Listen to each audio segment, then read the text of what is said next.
দেখতে দেখতে 8 মাস কেটে গেল। রাতের পেট বেশ ফুলে গেছে। শিশিরের যত্নে আস্তে আস্তে রাতের গর্ভে বেড়ে উঠেছে শিশিরের আর রাতের ভালোবাসার প্রতীক। এদিকে সায়ান যে রাতকে জ্বালাচ্ছে এমনটাও নয়, কিন্তু সেও যেন নতুন বনুকে আসার সুবাদে মায়ের খেয়াল রাখছে। শিশির যত খেলনা তাকে এনে দেয় তার অর্ধেক রেখে দেয় তার পিচ্চি বোনের জন্য। রাত হাসে আর বলে, সায়ু, বনুর জন্য তোর এত আয়োজন হবে না? আমার বনু পরীর মতো হবে, বাবাই বলেছে। আর পরীদের তো রানীদের মতো করে রাখতে হয়, অনেক সুন্দরীও হয়, তাই না মামু? হুম, একদম তোর মতো। তুই রাজকুমার আর তোর বোনও রাজকুমারী। সায়ান গাল ভর্তি করে হাসে। মায়ের পেটে কান পেতে নিজের বোনুর আনাগোনা অনুভব করে। রাতকে তেমন কাজ করতে দেয় না চৈতি বেগম আর শিশির, তাই রাত ঘরেই থাকে। সিঁড়ি দিয়েও বেশি উঠানামা করে না। রাত বারান্দায় দাঁড়িয়ে ফুলের টবে পানি দিচ্ছে। রাতের বাবা মা গ্রামে চলে গেছেন কয়েক মাস আগেই। রাত তেমন কথা বলে না তাদের সাথে। নিজের মেয়ের সাথে এমন স্বার্থপরতা করা দাগটা তার মনে রয়েই গেছে। চৈতি বেগমের সাথেও যে বেশি কথা বলেন এমনটাও না, কিন্তু পরের বলে কি আর লাভ, যেখানে নিজের মা বাবাই মেয়ের সাথে এমন করলো। শিশিরও আর কিছু বলেনি। পিতামাতা সন্তানের মধ্যে গিয়ে সে কি করবে? তার যতদূর বোঝানো ছিল বুঝিয়েছে। রাতের রাগটা কমেনি তার বাবা মা আর শাশুড়ির উপর থেকে। কিন্তু সে নিজেকে বোঝানোর চেষ্টায় আছে, এত বড় ধোঁকাটা মেনে নিতে তার কষ্ট অবশ্যই হচ্ছে। বাসায় সে একা। সায়ান বিছানায় বসে ড্রয়িং করছে। শিশির গেছে রাত আর সায়ানের জন্য চিপস আইসক্রিম আনতে। চৈতি বেগম একটু আগে বের হলেন কিছু জিনিস কিনতে। আপাতত বাসা খালি। রাত দোলনায় বসে বসে ভাবতে লাগে, আচ্ছা, মিতালি আপু যে যাওয়ার সময় বলে গিয়েছিলে যে উনি আবার ফিরবেন, এটা কেন বলছিলেন? আজ 1 বছরেরও বেশি হচ্ছে। বেশ সুখেই তো আছি আমরা, আল্লাহ আমাদের বেশ সুখেই রেখেছেন। রাত উঠে দাঁড়ালো, রুমের দিকে যেতে যেতে ভাবলো, ওনাকে থাকতে দেওয়ার কারণটা জেনে ছিলাম, কিন্তু উনার ফিরে আসার গল্প কি কোনো কারণ নেই? অবশ্যই রয়েছে। উনি যদি পালিয়ে যাবেন তাহলে ফিরবেন কেন? ভাবতে ভাবতে রাত বিছানায় বসে পড়ল। সায়ান মাকে বসে দেখে গালে জড়িয়ে বলল, মাম, তুমি ঠিক আছো? পানি দিব? রাত মুচকি এসে বলল, না আম্মু, ঠিক আছি। তুমি বরং একটু পানি খাও তো, দেখো কত গরম। 1 গ্লাস পানি খেয়ে দেখাও তো। সায়ান তার মাকে দেখাতে পানি গ্লাস হাতে নিয়ে পানি খেতে লাগলো।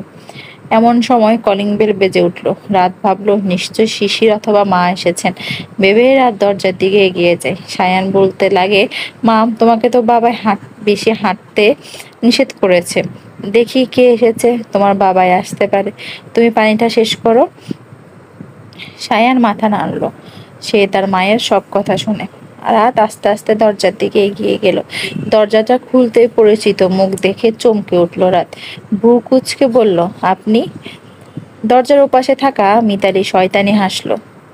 রাতের বড় হয়ে থাকা পেটের দিকে তাকিয়ে বলল, ভিতরে ঢুকতে দিবে না? অবশ্যই না।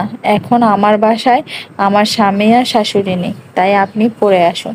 বলেই রাত দরজা লাগাতে নিল, কিন্তু হাত ধরে ফেললো মিতালি। হালকা হেসে বলল, নেই বলেই তো এসেছি রাত। শুনলাম তুমি নাকি প্রেগনেন্ট। রাত কিছু না বলে ভ্রু কুঁচকে তাকিয়ে রইল। মিতালি রাতকে উদ্দেশ্য করে বলল, একটু কথা বলেই চলে যাব। আমি ঢুকতে দিতে পারি না, সরি। প্লিজ রাত। রাত দরজা থেকে সরে দাঁড়ায়। মিতালি ঢুকে পড়লো। পরনে তার সাদা টপস আর জিন্স। রাত সোফায় বসলো আর মিতালিও।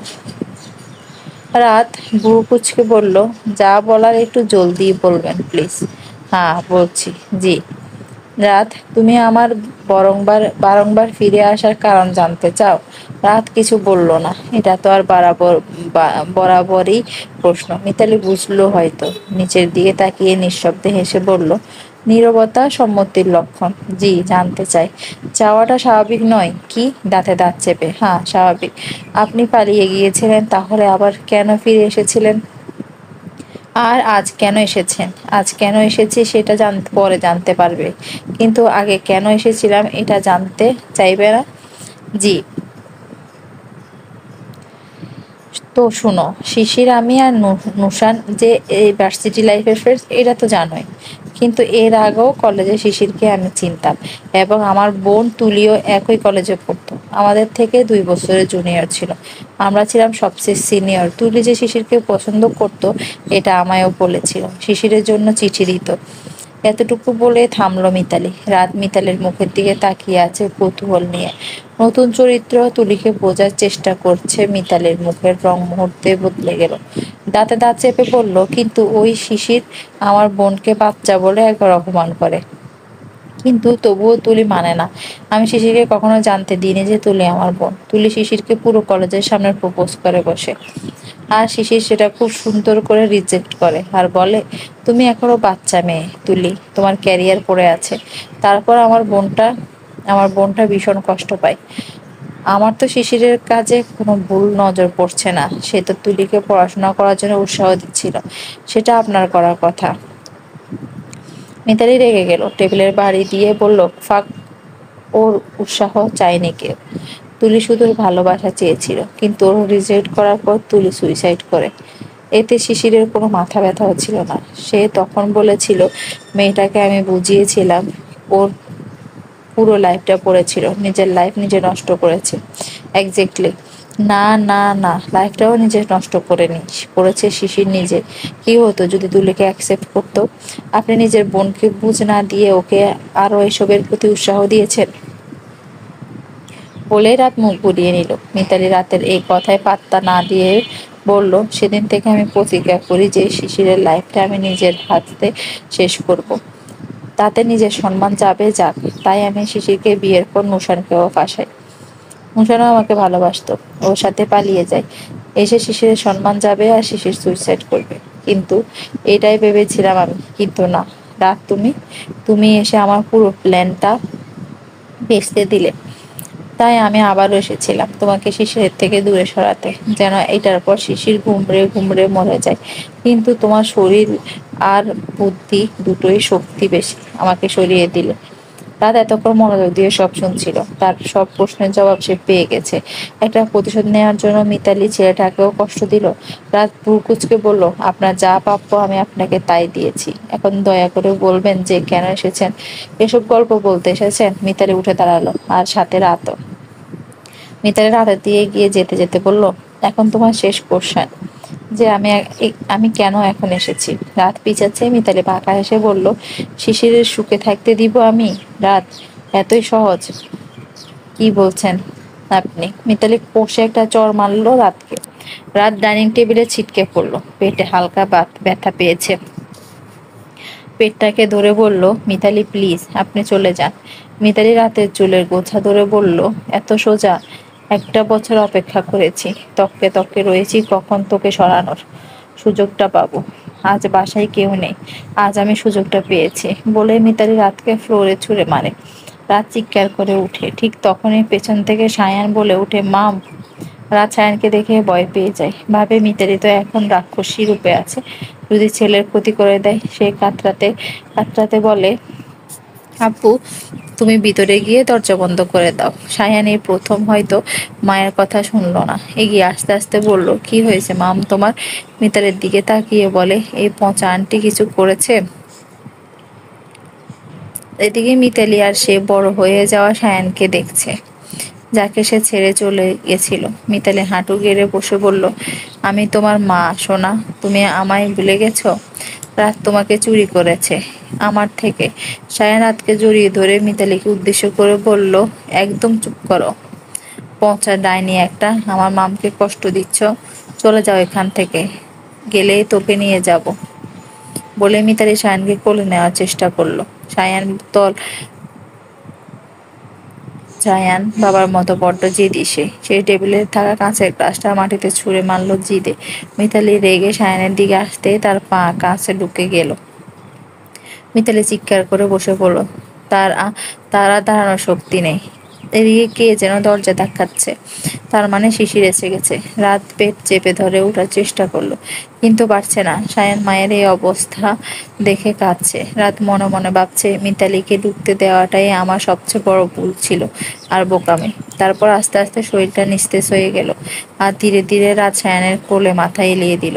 সায়ান তো অজরে কাঁদছে আর মিতালিকে বারবার বলছে, আমার মামকে কষ্ট দিলা কেন? তোমার কখনো ভালো হবে না, আল্লাহ তোমায় অনেক পাপ দিবে। দরজা ধাক্কা দিতে দিতে একসময় শিশির দরজাটা ভেঙে ঘরে ঢুকলো, কিন্তু রাতকে এমত অবস্থায় দেখে তার যেন নড়বার শক্তি নেই। হাসপাতালে ক্রমাগত পাচারি করছে শিশির। জ্যোতি বেগমকে জড়িয়ে ধরে সায়ান কাঁদছে। কি থেকে কি হয়ে গেল? শিশির মাথা কোনো মতে কাজ করছে না। মিতালিকে পুলিশের দফায় রয়েছে, সে কাজটা শিশিরের আগেই করা উচিত ছিল। মিতালি সবটা স্বীকার করে নিয়েছে। শিশির এখন শুধু দুহাত তুলে আল্লাহর কাছে একটা জিনিসে চাইছে, আল্লাহ তুমি দয়া করে আমার রাতকে ফিরিয়ে দাও।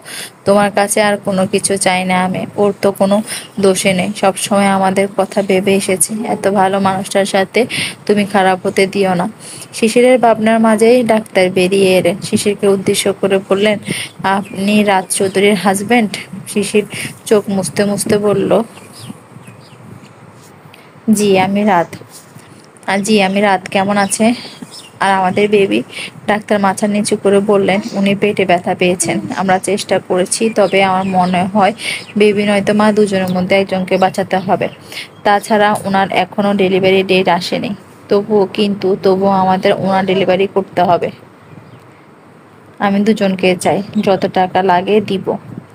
বিষয়টা টাকার নয় মিস্টার চৌধুরী। আচ্ছা আল্লাহ, আমরা চেষ্টা করছি, বাকিটা আল্লাহর ইচ্ছে। শিশির ঠায় দাঁড়িয়ে রইল। ডাক্তার ব্যস্ত হয়ে আবার ঢুকে গেলেন। শিশির কি ভেবে জ্যোতি বেগম উদ্দেশ্য করে বলল,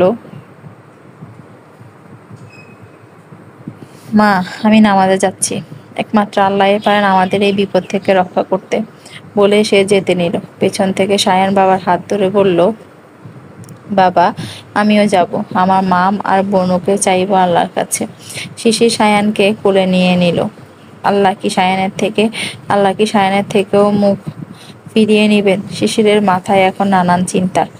আর তার রাত বাঁচবে তো, ফিরে আসবে তো তাদের মাঝে? রাতের হাসি মুখটা ভাসছে শিশিরের চোখে। দেখতে দেখতে 8টা মাস কেটে গেল। রাতের পেট বেশ ফুলে গেছে। শিশিরের যত্নে আত্মে রাত বেশ